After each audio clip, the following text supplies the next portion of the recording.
Hi all എല്ലാവർക്കും അമീൻജാസ് ഫാമിലിയുടെ പുതിയൊരു വീഡിയോയിലേക്ക് സ്വാഗതം. ഇപ്പം ഞാൻ വന്നിട്ടുള്ളത് വീട്ടമ്മമാർക്ക് വളരെ യൂസ്ഫുൾ ആയിട്ടുള്ള നല്ലൊരു ക്ലീനിങ് ടിപ്സ് ആയിട്ടാണ് കേട്ടോ. എത്ര അഴുക്ക് പിടിച്ചിട്ടുള്ള ആലുവ അടുപ്പും വളരെ എളുപ്പത്തിൽ സ്ട്രെസ് ചെയ്യാതെ ക്ലീൻ ചെയ്തെടുക്കാൻ പറ്റുന്ന ടിപ്സാണ് ഞാൻ ഇന്ന് ഈ ഒരു വീഡിയോയിൽ ഉൾപ്പെടുത്തിയിട്ടുള്ളത്. അപ്പോൾ എന്നും പറയുന്ന പോലെ തന്നെ വീഡിയോ എല്ലാവരും ഫുള്ളായിട്ട് കാണുന്ന സമയത്ത് നിങ്ങൾക്ക് യൂസ്ഫുള്ളായിട്ട് തോന്നുകയാണെങ്കിൽ ലൈക്ക് ചെയ്യാനും ഷെയർ ചെയ്യാനും കമൻറ്റ് ചെയ്യാനും കൂടെ കൂട്ടാനും മറന്നു പോകരുത്. ഒട്ടും സമയം കളയാതെ നമുക്ക് ഇന്നത്തെ വീഡിയോയിലേക്ക് പോകാം. ഈ ഒരു അടുപ്പിനെ കുറിച്ച് പറയുകയാണെങ്കിൽ ചില ആളുകൾക്ക് വലിയ ഇഷ്ടമായിരിക്കും, എന്നാൽ ചില ആളുകൾക്ക് ഇത് ഒട്ടും ഇഷ്ടമുണ്ടാവില്ല. അത് ഈ ഒരു അടുപ്പിൻ്റെ ഗതിയെക്കുറിച്ചിരിക്കും എങ്ങനെയാണെന്നുള്ളത്. ഇപ്പം ഞങ്ങൾ ഒരുപാട് നാളായിട്ടോ ഈ ഒരു അടുപ്പ് ഉണ്ടാക്കിയിട്ട് ഈ ഒരു അടുപ്പ് തന്നെയാണ് നമ്മൾ യൂസ് ചെയ്യാറുള്ളത്.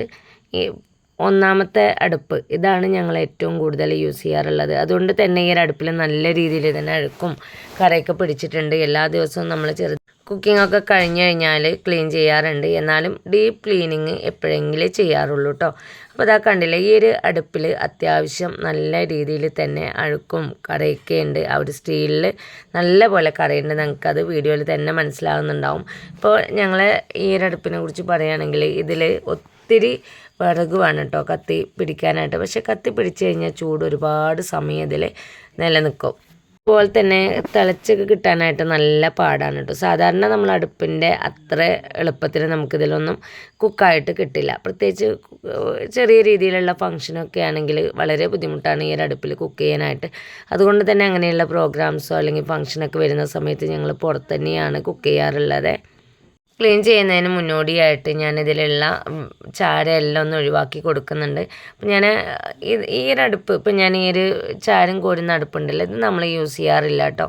ചൂടോടുകൂടി ചാരം വരുന്ന സമയത്ത് നമ്മൾ ഈ ഒരു അടുപ്പിലേക്ക് മാറ്റി കൊടുക്കാറാണ് പതിവ്.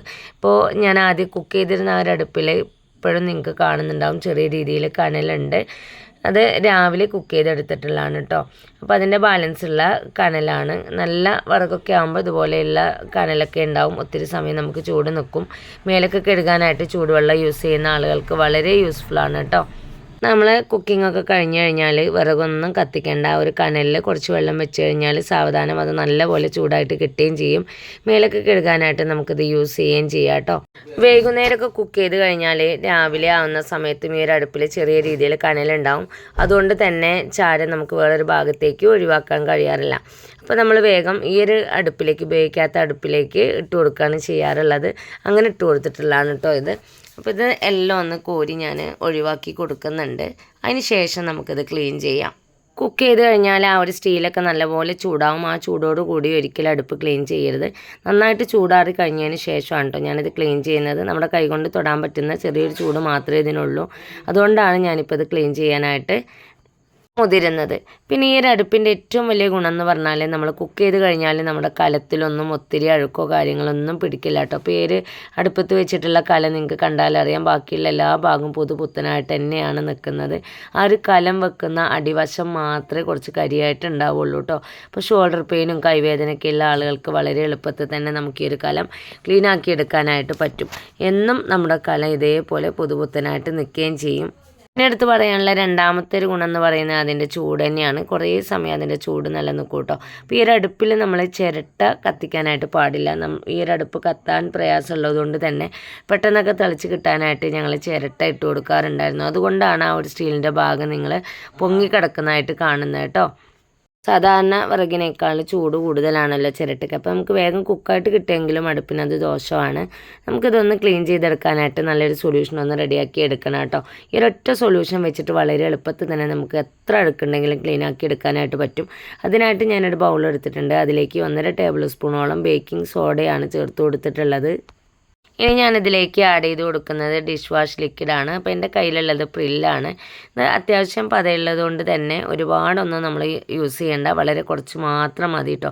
അപ്പോൾ ഇതിൽ അത്യാവശ്യം അഴുക്കുള്ളത് കൊണ്ടാണ് ഞാൻ ഇത്രയും യൂസ് ചെയ്തിട്ടുള്ളത്. വളരെ കുറഞ്ഞ രീതിയിലൊക്കെ അഴുക്കുള്ളെങ്കിൽ 1-2 ഡ്രോപ്പ് തന്നെ മതിയാവും. ഇനി ഞാനിതിലേക്ക് ആഡ് ചെയ്യുന്നത് വിനെഗറാണ്. ഈ ഒരു വിനെഗർ ചേർക്കുന്ന സമയത്ത് ഇത് നല്ലപോലെ പതഞ്ഞ് പോകും കേട്ടോ. അപ്പോൾ അതിനനുസരിച്ച് വേണം നമ്മൾ വിനെഗർ ഒഴിച്ചു കൊടുക്കാനും. ആ ഒരു അളവിലുള്ള പാത്രം വേണം എടുക്കാനായിട്ടും. ഇനി ഒരു സ്പൂൺ വെച്ച് ഇത് നന്നായിട്ടൊന്ന് മിക്സ് ചെയ്ത് കൊടുക്കാം. അപ്പോൾ ഒത്തിരി വിനെഗർ ചേർത്ത് കൊടുക്കരുത്, നല്ല തിക്കായിട്ടുള്ള ഒരു ബാറ്റർ പോലെയാണ് നമുക്ക് കിട്ടേണ്ടത്. അപ്പോൾ അതാ നമ്മുടെ മിക്സ് ഇവിടെ റെഡി ആയിട്ടുണ്ട്. ഇനി നമുക്കിത് ഓരോന്നായിട്ടൊന്ന് ക്ലീൻ ചെയ്തെടുക്കാം. അപ്പോൾ ആദ്യം തന്നെ ഞാൻ ഈ ഒരു അടുപ്പിലുണ്ടായിരുന്ന എല്ലാ പാത്രങ്ങളും ഓരോന്നായിട്ടൊന്ന് മാറ്റി കൊടുക്കുന്നുണ്ട്. അപ്പോൾ ഞാനിതാ ഒട്ടുമിക്ക പാത്രങ്ങളും മാറ്റിയിട്ടുണ്ട് കേട്ടോ. ഇപ്പോഴും നിങ്ങൾക്ക് കാണുന്നുണ്ടാവും അടുപ്പിൽ നല്ല രീതിയിൽ തന്നെ അഴുക്കും കാര്യങ്ങളൊക്കെ ഉണ്ട്. അപ്പോൾ നമ്മൾ ഇത് കഴുകാൻ എളുപ്പത്തിനായിട്ട് ഈ ഒരു അഴുക്കൊക്കെ ഇതിൽ ഉണങ്ങി പിടിച്ചിട്ടാണല്ലോ ഇരിക്കുന്നത്. അപ്പോൾ അത് ജസ്റ്റ് അതൊന്ന് കുതിർത്തെടുക്കാനായിട്ട് ഞാൻ സാധാരണ വെള്ളം ഒന്ന് കുടഞ്ഞു കൊടുക്കുന്നുണ്ട്. ഏറ്റവും അഴുക്ക് പിടിച്ചിട്ടുള്ള ഭാഗത്ത് കുറച്ചധികം തന്നെ വെള്ളം ഒന്ന് കുടഞ്ഞു കൊടുത്തിട്ടുണ്ട് കേട്ടോ. വെള്ളം ഒന്ന് കുടഞ്ഞു കൊടുത്തതിന് ശേഷം നമ്മൾ റെഡിയാക്കി വെച്ചിട്ടുള്ള ആ ഒരു മിക്സ് ഉണ്ടല്ലോ, അത് സ്പൂണ് വെച്ചിട്ട് ഞാൻ ആ ഒരു സ്റ്റീലിൻ്റെ ഭാഗത്തെല്ലാം നന്നായിട്ട് തന്നെ അപ്ലൈ ചെയ്ത് കൊടുക്കുന്നുണ്ട്. നമ്മളിത് തേച്ച് പിടിപ്പിക്കൊന്നും വേണ്ട കേട്ടോ. നമ്മളെല്ലാ ഭാഗത്തും ഈ ഒരു മിക്സ് ഇതേപോലെ ഒന്ന് അപ്ലൈ ചെയ്ത് കൊടുത്ത് കുറച്ച് സമയം ഒന്ന് റെസ്റ്റ് ചെയ്യാനായിട്ട് മാറ്റി വെച്ചാൽ മാത്രം മതി. ഞാൻ ഒരടുപ്പിൻ്റെ സ്റ്റീലിൻ്റെ ആ ഒരു പോർഷനിൽ നന്നായിട്ട് തന്നെ അപ്ലൈ ചെയ്ത് കൊടുത്തിട്ടുണ്ട്. അതേപോലെ തന്നെ രണ്ടാമത്തെ അടുപ്പിൻ്റെ സ്റ്റീൽ വരുന്ന ആ ഒരു പോർഷനിൽ നല്ല രീതിക്ക് തന്നെ ആ ഒരു മിക്സ് ഒന്ന് ആക്കി കൊടുക്കുന്നുണ്ട് കേട്ടോ. പിന്നെ അതുപോലെ തന്നെ ഈ ഒരു സൈഡ് ഉണ്ടല്ലോ, നമ്മൾ വിറകൊക്കെ വെച്ച് ആ കത്തുന്ന ഒരു കറയാകുന്ന ഭാഗം, അവിടെയൊക്കെ നല്ലപോലെ അഴുക്കുണ്ട്. അപ്പോൾ അവിടെ ഞാനത് കൈ വെച്ചിട്ട് ഇതേപോലെ ഒന്ന് തേച്ച് കൊടുക്കുകയാണ് കേട്ടോ. കുത്തനെയുള്ള ഭാഗമായതുകൊണ്ട് നമുക്ക് സ്പൂൺ വെച്ചിട്ട് അത് ഒഴിച്ചു കൊടുക്കുന്ന സമയത്ത് കുത്തനെ താഴേക്ക് തന്നെ പോരും. അതുകൊണ്ട് ഞാൻ ആ ഒരു ലിക്വിഡിലുണ്ടായിരുന്ന ബേക്കിംഗ് സോഡയുടെയൊക്കെ മിക്സ് ഉണ്ടല്ലോ, അടിഭാഗത്ത് കുറച്ച് തിക്കായിട്ടുണ്ടാവും. ആ ഒരു ഭാഗമാണ് ഞാൻ ആ ഒരു വശത്ത് അപ്ലൈ ചെയ്ത് കൊടുത്തിട്ടുള്ളത്. ഇപ്പോൾ കുറച്ച് സമയം കഴിഞ്ഞിട്ടുണ്ട്. ഇനി നമുക്കിതൊന്ന് അടിച്ചെടുക്കാം. അപ്പോൾ അതിനായിട്ട് ഞാൻ എടുത്തിട്ടുള്ളത് സ്ക്രബ്ബറാണ്. ഈ ഒരു ലിക്വിഡ് വെച്ചിട്ട് നമ്മൾ ക്ലീൻ ചെയ്യുന്ന സമയത്ത് ഒത്തിരി സ്ട്രെസ് ചെയ്തിട്ടോ അഴുക്കൊന്നും വേണ്ട. ഇപ്പോൾ വീഡിയോയിൽ തന്നെ നിങ്ങൾക്ക് കാണുന്നുണ്ടാവും, ഈ ഒരു ഭാഗത്തൊക്കെ നല്ല രീതിയിൽ തന്നെ എനിക്ക് അഴുക്കും കറയൊക്കെ ഉണ്ടായിരുന്നു. അതെനിക്ക് നന്നായിട്ട് തന്നെ നീങ്ങി കിട്ടിയിട്ടുണ്ട് കേട്ടോ. ഇനി ഇതിൻ്റെ ബാക്ക് വശത്തും അതേപോലെ തന്നെ നല്ല രീതിയിൽ അഴുക്കുണ്ട്. അപ്പോൾ ഞാനിത് ആദ്യം ഒന്ന് അടിച്ചതിന് ശേഷം വീണ്ടും ഞാൻ ആ ഒരു സ്ക്രബ്ബർ വെച്ചിട്ട് തന്നെ ഒടിച്ചെടുക്കുന്നുണ്ട്. ആ ഒരു സമയത്ത് നമുക്ക് ആ ഒരു കറ പിടിച്ച ഭാഗമൊക്കെ നല്ല പോലെ ഇളകി കിട്ടുന്നുണ്ട് കേട്ടോ. ഈ ഒരു വീഡിയോസ് കാണുമ്പോൾ തന്നെ നിങ്ങൾക്ക് മനസ്സിലാവുന്നുണ്ടാവും ഞാൻ വേറെ ഒന്നും ഇതിൽ യൂസ് ചെയ്തിട്ടില്ല. ആ ഒരു ബേക്കിംഗ് സോഡയുടെയും അതുപോലെ തന്നെ വിനെഗറും ലിക്വിഡും മാത്രം യൂസ് ചെയ്തുകൊണ്ടാണ് ഞാനിത് ഉരച്ചെടുത്തിട്ടുള്ളത്. സാധാരണ നമ്മൾ ഇതുപോലെ അഴുക്കൊക്കെ പിടിച്ചിട്ടുള്ള അടുപ്പുകൾ ക്ലീൻ ചെയ്യാനായിട്ട് ഒരുപാട് സമയം നമുക്ക് ആവശ്യമായിട്ട് വരും. എന്നാൽ ഇതുപോലെയുള്ള ലിക്വിഡ് വെച്ചിട്ടാണ് നമ്മൾ ക്ലീൻ ചെയ്യുന്നത് വെച്ചാൽ വളരെ എളുപ്പത്തിൽ തന്നെ നമുക്ക് ക്ലീൻ ആക്കി എടുക്കാനായിട്ട് പറ്റും. അപ്പോൾ ഈ ഒരു അടുപ്പിൽ നല്ല രീതിക്ക് തന്നെ അഴുക്കുണ്ടായിരുന്നു, അതെല്ലാം എനിക്ക് നീങ്ങി കിട്ടിയിട്ടുണ്ട്. പിന്നെ ഞാൻ ഉരച്ചെടുക്കുന്നത് ഈ ഒരു ഭാഗമാണ് കേട്ടോ. ഇവിടെ നമ്മൾ വിറക് കത്തിക്കുന്ന ആ ഒരു ഭാഗമാണല്ലോ, അപ്പോൾ അതുകൊണ്ട് തന്നെ വിറകിൻ്റെ ആ ഒരു ചൂട് ഏറ്റവും കൂടുതൽ തട്ടുന്നുണ്ട്. ഈ ഒരു ഭാഗത്ത് നന്നായിട്ട് തന്നെ അഴുക്കുണ്ടായിരുന്നു, അതെല്ലാം എനിക്ക് നീങ്ങി കിട്ടിയിട്ടുണ്ട്. ആ ഒരു സ്റ്റീൽ പോർഷൻ അടിച്ചു കഴിഞ്ഞതിന് ശേഷം ടൈല് വരുന്ന ഭാഗം കൂടി ഞാൻ ജസ്റ്റ് ഒന്ന് അടിച്ചെടുക്കുന്നുണ്ട് കേട്ടോ. അപ്പോൾ ഈ ഒരു ഭാഗമൊക്കെ നന്നായിട്ട് തന്നെ എനിക്ക് ക്ലീനായിട്ട് കിട്ടുന്നുണ്ട്, അഴുക്കും കറയൊക്കെ നീങ്ങി കിട്ടുന്നുണ്ട്. ടൈലിൽ അധികമൊന്നും അഴുക്കൊന്നും പെട്ടെന്നൊന്നും പിടിക്കാത്തതുകൊണ്ട് തന്നെ നമുക്ക് ഒരു തുണി വെച്ച് തുടച്ചെടുത്താലും ക്ലീനായിട്ട് കിട്ടും. പക്ഷേ ആ ഒരു സ്റ്റീൽ പോർഷനുള്ള അഴുക്ക് നമുക്കിത് ഈ ഒരു രീതിയിൽ ക്ലീൻ ചെയ്തെടുക്കുകയാണെങ്കിൽ ഈസി ആയിട്ട് ക്ലീൻ ചെയ്യാം കേട്ടോ. ഞാൻ രണ്ടാമത്തെ അടുപ്പാണ് ക്ലീൻ ചെയ്യുന്നത്. അതെപ്പോഴും യൂസ് ചെയ്യാത്തതുകൊണ്ട് തന്നെ അതിലധികമൊന്നും അഴുക്കില്ല, കുറഞ്ഞ രീതിയിൽ മാത്രമേ ഉള്ളൂ കേട്ടോ. അതിൻ്റെ ബാക്ക് സൈഡിൽ മാത്രമേ ഒരുപാട് അഴുക്കായിട്ട് കാണുന്നുള്ളൂ. ആ ഒരു ഭാഗവും ഞാൻ ആ ഒരു മിക്സ് അപ്ലൈ ചെയ്ത് കൊടുത്തിട്ടുണ്ടായിരുന്നു. അതിന് ശേഷം കേട്ടോ ഒന്ന് അടിച്ചെടുക്കുന്നുണ്ട്. അപ്പോൾ തന്നെ ആ ഒരു ഭാഗത്തുള്ള കരിയൊക്കെ മുക്കാ ഭാഗവും എനിക്ക് ഒറ്റ തവണ തന്നെ ജസ്റ്റ് ഞാനൊന്ന് അടിച്ചെടുക്കുന്ന സമയത്ത് തന്നെ പോയി കിട്ടിയിട്ടുണ്ട്. പിന്നെ 1-2 തവണ ഞാൻ ഇതേപോലെ എല്ലാ ഭാഗവും സ്ക്രബ്ബർ വെച്ചിട്ടൊന്ന് ഉരച്ചെടുത്തിട്ടുണ്ട് കേട്ടോ.